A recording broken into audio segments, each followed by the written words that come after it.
Si toi aussi tous les jours t'es perdu face à toutes les personnes qui te disent quel contenu publier, comment bien publier, comment maîtriser l'algorithme d'Instagram, pourquoi privilégier tel ou tel format, etc., etc., mais qu'au final quand tu mets en application t'as aucun résultat, eh bien sache que je suis aussi passé par cette période de doute, la longue traversée du désert. Je faisais du contenu sur Instagram qui faisait à peine 20 likes, qui faisait environ 100 vues, et j'avais réussi à générer à peu près 243 abonnés et des bananes, tu vois. J'avais vraiment l'impression de vivre la vraie traversée du désert en termes de création de contenu sur Instagram, jusqu'à ce que je découvre enfin les vraies bonnes pratiques et que je génère près de 75 000 abonnés sur Instagram. C'est plutôt pas mal. Donc bienvenue sur la seule vidéo qui va te permettre de comprendre vraiment comment fonctionne l'algorithme sur Instagram. Tu vas même apprendre les vraies bonnes pratiques pour le dompter, ce fucking algorithme. Ça va vraiment devenir ton petit toutou, tu vois. Donc je te conseille de prendre des notes parce que je vais te balancer énormément de valeur sur une vidéo YouTube comme ça, gratuitement, parce que je suis trop gentil, tu vois. Là franchement, si tu t'abonnes pas et si tu mets pas ton meilleur pouce bleu, je comprends pas parce que je vais vraiment tout balancer. C'est clairement les secrets que les plus gros créateurs de contenu sur Instagram ne veulent pas te dévoiler, donc sois attentif et prends des notes. Donc je vais rentrer directement dans le vif du sujet, à savoir l'algorithme. On va savoir comment il fonctionne, ce qu'il privilégie en termes de contenu et comment optimiser son contenu pour l'algorithme. Et il y aura encore plein d'autres trucs, tu verras, c'est pépite. Donc bienvenue sur cette vidéo, à savoir les 7 bonnes pratiques pour dompter l'algorithme en 2024. Donc déjà, je vais commencer par être franc et direct, mais sache que si l'algorithme te diffuse pas, c'est uniquement de ta faute, pas de la sienne, c'est que ton contenu il est pourri, pas approprié au marché, pas adapté. Il faut vraiment que tu te retires ça de la tête, ton contenu doit être qualitatif pour être visible. Tout simplement, tu as les vues que tu mérites. Comprends que l'algorithme sert uniquement à retranscrire le niveau de satisfaction de l'humain face à un contenu type. Et si un contenu explose, c'est tout simplement qu'il le mérite. Parce que personne n'a envie de regarder de la merde, donc si tu fais pas de vues, c'est probablement que ton contenu est pourri ou qu'il ne correspond pas du tout au marché niche que tu vises. Donc oui, on s'en fout clairement de ton chien, de ton poney ou de ta baignade à la plage, tu vois. On n'apprend rien, ça divertit personne et c'est vraiment chiant. Je veux vraiment que vous compreniez un truc, c'est que à chaque fois que vous publiez du contenu personnel qui humanise votre compte, sachez qu'il y a des types de contenus sur Instagram qui sont adaptés pour et d'autres pas du tout. Mais si vous vous focalisez sur des Reels par exemple pour créer du contenu personnel, ça sert à rien. J'ai jamais vu quelqu'un scroller et s'arrêter sur une vidéo de baignade à la plage, le liker, l'enregistrer, le revoir et dire putain j'ai vraiment passé un bon moment, tu vois. Je pense que ça arrivait à personne. Et ce que tu vas apprendre ici, c'est pas la façon dont tu vas pouvoir faire des vues avec du contenu pourri, mais plutôt comment avec du contenu cool optimiser ta visibilité. Maintenant que c'est dit, on peut rentrer dans le concret. Il fut un temps sur Instagram où il suffisait de publier des photos, plus ou moins qualitatives, plus ou moins régulièrement. Ces photos, elles avaient des hashtags en lien avec notre niche et on obtenait une visibilité plus ou moins significative. C'était logique et si notre contenu était de qualité, il était référencé sur un mot-clé. C'est tout simplement un hashtag, tu vois, je dis mot-clé pour faire le mec, mais en fait c'est juste un hashtag. Et en fait, si t'étais positionné et référencé sur un hashtag, tu avais de la visibilité sur ce hashtag. C'est-à-dire que t'étais bien positionné quand on cliquait sur le hashtag mon poney Pegasus. Faut que j'arrête avec les poneys et les chevaux, là ça va plus. Mais tout ça c'est du passé, maintenant c'est réellement différent. Faisons un point rapide sur les différents types de contenus. Comme tu le sais, il existe différents types de contenus sur Instagram. Les posts classiques, c'est-à-dire une photo et une description. Les carousels photos, autrement dit des posts avec plusieurs photos et une seule description. Les stories, je pense que tu sais très bien ce que c'est du contenu éphémère destiné à nos abonnés ou aux personnes qui vont cliquer sur notre compte, etc. Les stories à la une qui réunit un ensemble de stories précédemment publiées et que tu peux épingler sur ton profil. Et le canal de diffusion qui permet de communiquer avec son audience la plus fidèle sous format texte, photo, vidéo, note vocale, etc.,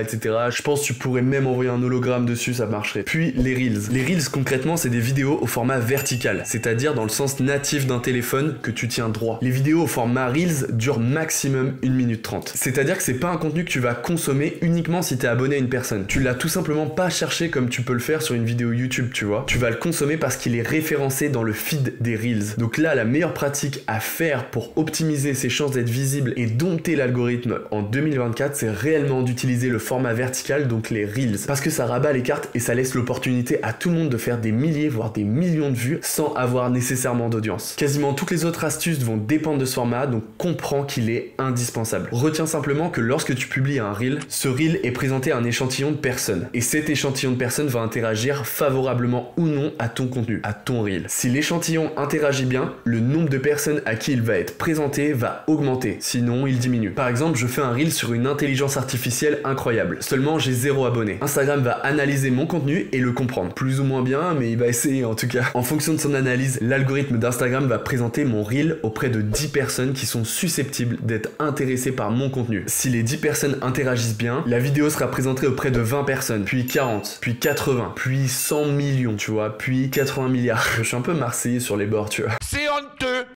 Mais t'as compris l'idée, ça part de façon exponentielle. C'est ce qu'on appelle faire un effet boule de neige et c'est comme ça qu'on se retrouve à faire des vidéos avec plusieurs centaines de milliers de vues, voire des millions de vues. Et ce qui est incroyable, c'est que l'échantillon, si t'as pas de communauté, si t'as 0, 500 ou 1000 abonnés, Instagram va devoir le trouver pour toi. Mais à côté de ça, si t'as déjà une communauté, Instagram va s'adresser auprès d'une partie d'un petit échantillon de ta communauté. Ça explique pourquoi parfois des comptes à 100 000 abonnés font parfois que 5000 vues, tu vois. Tout simplement parce que leur premier échantillon d'abonnés à qui on a présenté le contenu n'a pas du tout été réceptif et n'a pas eu d'interaction positive. Mais ce qui est fou, c'est que la personne qui a un compte à 0 abonnés a réellement autant de chances de faire autant de vues, voire plus de vues qu'un compte à 100 000 abonnés par exemple. Donc si tu veux réellement développer ton audience sur Instagram, tu vas devoir faire des Reels. C'est un contenu qui permet de faire concurrence à TikTok, qui est mis en avant par Instagram, et ce que je t'ai expliqué, c'est vraiment l'essentiel à retenir sur l'algorithme, sur ce format. Retiens réellement que ces 20% d'informations font 80% des résultats. C'est la loi Pareto, on aime Pareto. Maintenant qu'on sait quel format choisir, donc les Reels pour faire un maximum d'acquisition d'audience, pour avoir une visibilité la plus optimale possible, la deuxième bonne pratique à utiliser, c'est la négative en accroche. Je vais t'expliquer tout ce que ça veut dire. T'en fais pas, panique pas, ça arrive. Non mais calmez-vous madame, ça va bien se passer. Ce que tu dois comprendre quand tu crées un Reel ou un TikTok, c'est que les 3 premières secondes de ta vidéo sont les plus importantes. Si je commence un Reel par Hey salut, c'est Nolan, j'espère que vous allez bien, j'aurai même pas le temps de finir de me présenter que je serai déjà dans les méandres de ton feed de Reels et de TikTok, tu vois. Tout simplement parce qu'on s'en fout de qui je suis. L'audience recherche du snack content, c'est-à-dire du contenu optimisé, avec de l'info accessible rapidement, de l'humour, du divertissement. T'as compris l'idée, faut vraiment que ça soit optimisé. Le format Reels, le format court, joue essentiellement sur le système de récompense, sur le système dopaminergique. Les gens recherchent simplement à ressentir ce système, cette hormone de récompense en scrollant sur TikTok et Instagram Reels. Donc il te faut de l'essentiel. Je te l'ai déjà dit, mais on s'en fout de ton cheval Cookie, de ce qu'il a mangé, s'il a mal au ventre, etc. On veut du concret, de la valeur, du divertissement, du contenu optimisé, pas de superflu, du concret. Ça fait 2 fois que je le répète. Mais du coup, la question vient rapidement, à savoir comment bien créer son accroche. Jusqu'alors, moi-même, j'ai incité les gens à faire des top 3, des 7 astuces va changer ta vie, vraiment des accroches relativement positives sur la façon dont tu vas présenter par la suite ton contenu. Mais le mode de consommation des gens sur le format vertical a changé et les accroches aussi. C'est pour ça que tu dois utiliser une affirmation négative. J'ai publié plus de 215 Reels en un an et j'ai compris un biais psychologique fort. La négative fait interagir et attise la curiosité de façon significative. Et ça, c'est d'autant plus vrai avec le format court. Utilise des phrases fortes de 8 à 12 mots et surtout intègre et utilise des mots avec une connotation négative. Quand tu regardes mes meilleurs Reels, ils commencent tous par arrête d'utiliser LinkedIn, arrête d'utiliser les QR codes comme ça. Et ils ont généré des centaines de milliers de vues, voire des millions de vues. Et aujourd'hui, ils m'en ramènent encore. Par exemple, au lieu de commencer par cette astuce te permet de mieux référencer ta vidéo, j'ai commencé par arrête d'utiliser les hashtags. Et je suis clairement pas hors sujet. J'ai expliqué par la suite que les hashtags n'étaient pas pertinents sur le référencement des vidéos. Qu'à l'époque, utiliser les sujets était bien plus pertinent. Et vu que je suis gentil, je te donne des vrais exemples d'accroche à fort potentiel. Maintenant, la troisième bonne pratique pour dompter l'algorithme, c'est les vidéos courtes avec des descriptions très longues et très détaillées. Quand tu utilises cette astuce, c'est que tu exploites les travers d'Instagram et c'est que t'es un petit vicieux, tu vois, t'es un petit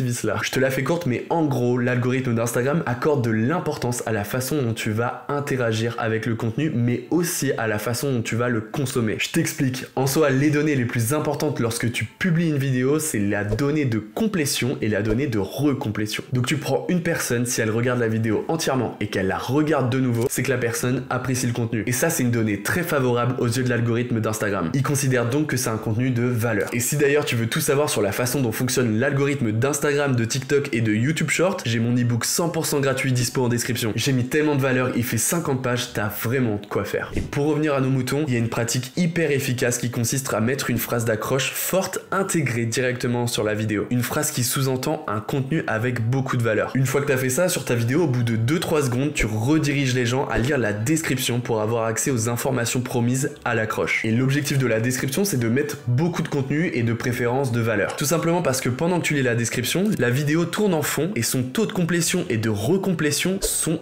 énorme. Et comme je te l'ai dit tout à l'heure, c'est une donnée essentielle à l'algorithme pour être bien référencé. C'est vraiment malin et beaucoup de personnes le font. Après, petit disclaimer, je pense que l'algorithme d'Instagram a un niveau d'exigence relatif à la durée d'une vidéo. C'est-à-dire que plus une vidéo est courte, plus l'algorithme d'Instagram doit exiger que le taux de complétion et de recomplétion doit être élevé. Donc mets de la valeur sur ta description, ça va littéralement te propulser to the moon, tu vois, comme ça. Maintenant, la quatrième bonne pratique pour dompter l'algorithme d'Instagram et faire du contenu viral en 2024, c'est le carrousel photo puis vidéo. Comme je l'ai expliqué tout à l'heure, les Reels, c'est le format le plus intéressant pour faire de l'acquisition d'audience, pour gagner en visibilité sur Instagram. Mais si tu veux mixer les contenus et ne pas proposer que des Reels à ton audience, je sais qu'il y a un format qui est également mis auprès de tes abonnés par Instagram. Pour t'expliquer, pas mal d'utilisateurs se plaignaient qu'il n'y avait que des Reels sur leur feed Instagram. Suite à ça, Instagram a décidé de promouvoir un nouveau format, un nouveau type de contenu, le carrousel photo vidéo. Un format hyper intéressant pour appuyer ton positionnement sur Instagram. Et aussi accessoirement pour diversifier ton contenu. Tu peux essayer cette méthode dans ta stratégie de contenu et tu peux même l'appliquer avec tes anciens Reels. Ça change, ça permet d'avoir un positionnement d'expert, ça diversifie ton contenu et les abonnés aiment ça, donc prends le risque de proposer autre chose que des Reels, ça peut toujours être bénéfique. Et partage-moi tes résultats en commentaire, ça me ferait trop plaisir. Ensuite, la cinquième bonne pratique, c'est de ne pas publier aux heures rondes. Ça, c'est une astuce gratuite que je te donne, mais que personne ne connaît. En gros, si tu prends 10 personnes qui décident de publier leur contenu entre 16h45 et 17h45, il y a de fortes chances pour que 7 d'entre elles publient à 17h ou 17h30, tu vois. C'est des heures bien rondes, exactement comme le bon fessier de Brian.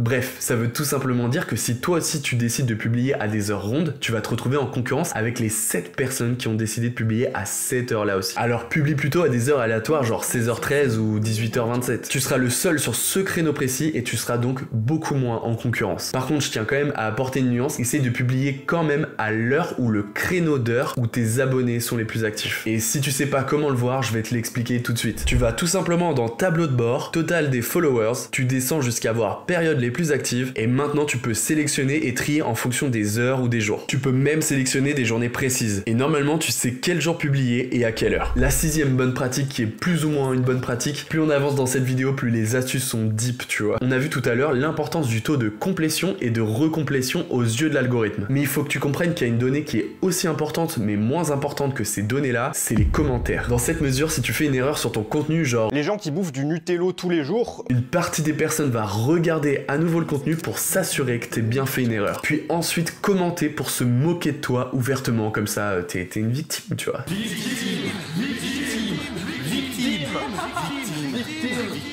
Donc en regardant complètement un contenu et en le re-regardant à nouveau, tu améliores ton taux de complétion et de recomplétion, mais aussi avec cette méthode en faisant des erreurs volontaires, tu vas générer des commentaires de personnes qui vont se moquer de toi, améliorant donc le référencement de ta vidéo. Du coup, l'algorithme va tout simplement diffuser davantage ton contenu. Et bim, tu fais des centaines, voire des milliers de commentaires et des millions de vues. Pour être honnête avec toi, je l'ai testé 2-3 fois, ça fonctionne plutôt bien, mais n'en abuse pas parce que tu vas juste passer pour un demeuré auprès de tes abonnés et de ton audience. La septième astuce, celle-là, c'est pépite, je m'en sers vraiment tout le temps. Avant, l'idéal, c'était de rediriger ton audience vers un lien en bio. Ça lui permettait d'avoir accès à ton site, à ton contenu gratuit, à un guide, à un e-book, une formation gratuite, etc., etc. Cette méthode en soi fonctionne toujours et reste intéressante, mais ton taux de conversion est relativement bas. C'est-à-dire que le taux de personnes qui va voir ton contenu ou tu les incites à aller sur ta bio va être faible. Mais j'ai trouvé un outil qui te permet d'automatiser plusieurs tâches sur Instagram et crois-moi, ça en vaut vraiment la peine. Avec cet outil, tu peux 3 choses. Fournir automatiquement un lien lorsque ton audience commente sous une story, faire en sorte qu'un abonné ait accès à une de tes offres en DM depuis des mots-clés, et enfin ce qui nous intéresse particulièrement ici, fournir automatiquement un lien à ton audience en message privé lorsque celle-ci commente un mot spécifique sous un post. Et ça, que ce soit un carrousel, un post classique ou un reel. Et cette fonction joue aussi avec l'algorithme et optimise tes chances d'être visible. Elle permet d'inciter tes abonnés à accéder à un site ou un contenu en commentant sous un de tes posts. Donc en soi, sans que tu aies à faire quoi que ce soit, le bot diffuse le lien pour toi par message privé. En tout cas, uniquement si la personne a commenté le mot spécifique. Et tu verras que si la vidéo est cool, tu auras beaucoup de commentaires et donc tu améliores encore une fois le référencement de ta vidéo ou de ton post. Et le plus cool, c'est que le bot envoie les DM automatiquement et peut répondre le texte que tu veux. Et ça aussi en commentaire. Et donc ça contribue forcément au bon référencement de ta vidéo. Voilà, je pense que j'ai tout dit. J'espère que tu as pris des notes et que tu as appris plein de trucs parce que j'ai balancé tous les secrets de créateur de contenu sur Instagram dans cette vidéo. Donc si tu as aimé cette vidéo, mets un énorme énorme pouce bleu et n'hésite pas à t'abonner et activer la cloche, nous ça nous fait trop plaisir à chaque fois, ça nous fait chaud au cœur. En tout cas, c'était un vrai plaisir pour moi de te présenter ces 7 bonnes pratiques pour dompter l'algorithme Instagram en 2024. C'était Nolan de Création Singulière, ciao.